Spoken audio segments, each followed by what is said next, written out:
Hey, 7th grade science members. It is Mr. Adair. So, this is our first day of our Tuesday and Thursday 11 a.m. science sessions. So, today we're not going to bore you too much. We'll look at some neat stuff and talk about class over this next couple of weeks. And not try to get you bogged down and too stressed out. So take a deep breath. We're going to take our time and we're going to try and practice stuff this week. So if you're worried about getting zeros or bad grades, just take that stress and set it off to the side for right now, okay? So here's what we're going to do today. This is the pre-recorded video. We are going to talk about our Zoom expectations. You'll see what pup of the day is. Mr. Adair introduction and pictures, so you can get to know me. We'll talk about what is life science. We'll get course codes for our Google Classrooms if you have not gotten it over your Gmail yet. And then we'll go back live and we'll talk about making a rain gauge. Zoom expectations. This is going to be just like in all your other classes, folks. You will be muted automatically when you enter the Zoom meeting. Please use your first and last name. Use a picture of yourself if you do not want to be seen live. So if you're eating something or drinking something, or if you're just shy and you don't want to see people rubbing your eyes or anything like that, then just find a picture you like of yourself and put that up there for us, please. If you have questions, use the raise hand button to ask that, and be patient. We might not answer your question 1 second after you raise your hand, but we'll get there. And let's just be respectful and be nice to each other. Pup of the day. So what you'll get to know about me, you guys, is I love dogs, I love animals, and sometimes it's just fun to look at a picture of a dog or a pup. So you can look at this guy or gal and take a guess at what do you think that dog's thinking about right now. Is it a deep thought? Is it about food? Or I don't know, you look at those eyes, maybe he's just not thinking about much at all.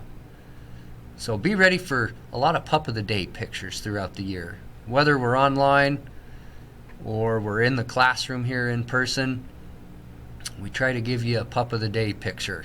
Just something nice to look at. So Mr. Adair introduction and pictures. That is me, Mr. Adair. My first name is Dan.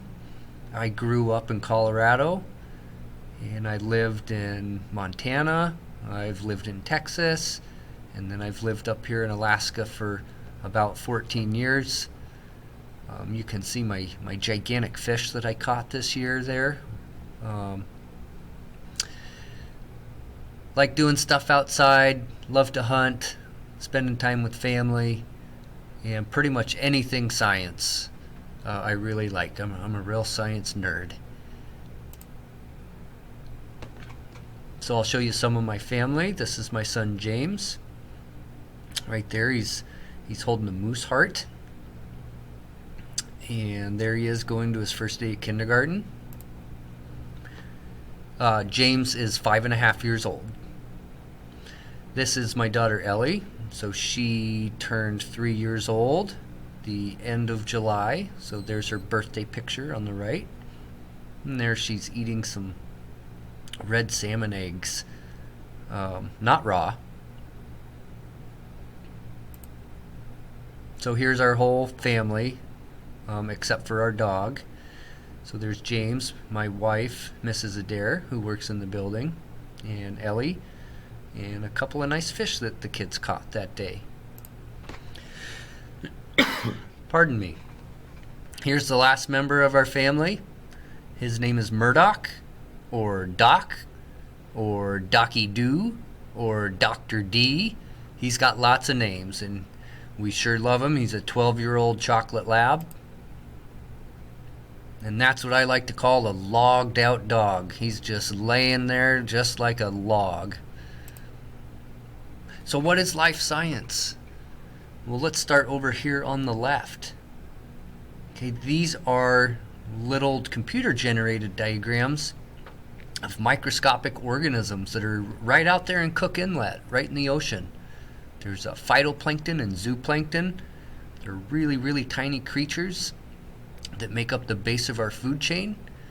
And you would not get to eat your salmon or see orcas or humpback whales and all that wonderful marine wildlife we have without these teeny little guys that you need a microscope to see. And then let's go over here to the satellite. Another part of life science is really looking at the big picture of stuff. And what's really neat about the time you guys are living in right now is we have amazing satellites up there in space. And so they pick up all kinds of cool information we'll talk about this year with really neat instruments that pick up data on things that we can't hear, we can't see it, we can't smell it, we cannot feel it, but there's all sorts of invisible information that satellites are gathering about our planet. We will use, when we get back in person, we'll look at the microscopic world with our microscopes. I put the great white in here for you because if you look back over to the left, you'd think, well, what do these teeny tiny things have to do with a shark that's 2,000, 3,000, 4,000 pounds and that could eat me in one bite? Well, they actually have very intimate connections, and that's a big part of what we'll do this year as well, is explore how things are connected. And then over here on the right, we're going to talk about, food webs, food chains, more interconnectedness, and with that we'll get into some technical terms, scientific terms like trophic levels. Some of you may have heard that, some of you may have not. And then there's some other words in here that are probably pretty tough to pick out, so we won't talk about those right now. Okay, course codes for your Google Classroom.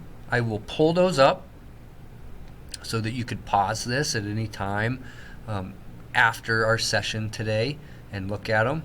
They will also get posted on your Google Class, or they will be posted on an email that comes to you as well. Okay, let's read the bottom of this real quick before we pull up class codes. Remember to stay patient, you guys. Do not feel like you have to have everything mastered or figured out. If you need to take a time out from technology, do it. Go outside, get away from computers, get away from cell phones for a while, and get your head cleared up. So let's go ahead and open our link.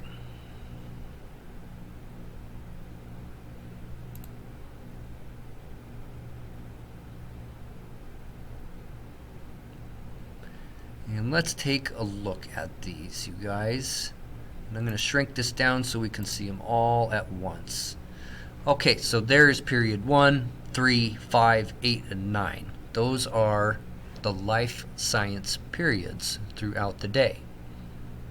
So again, you could write yours down right now if you want. I'll leave this up here for about 30 more seconds or so. And then I will make sure we get this out on an email to you as well.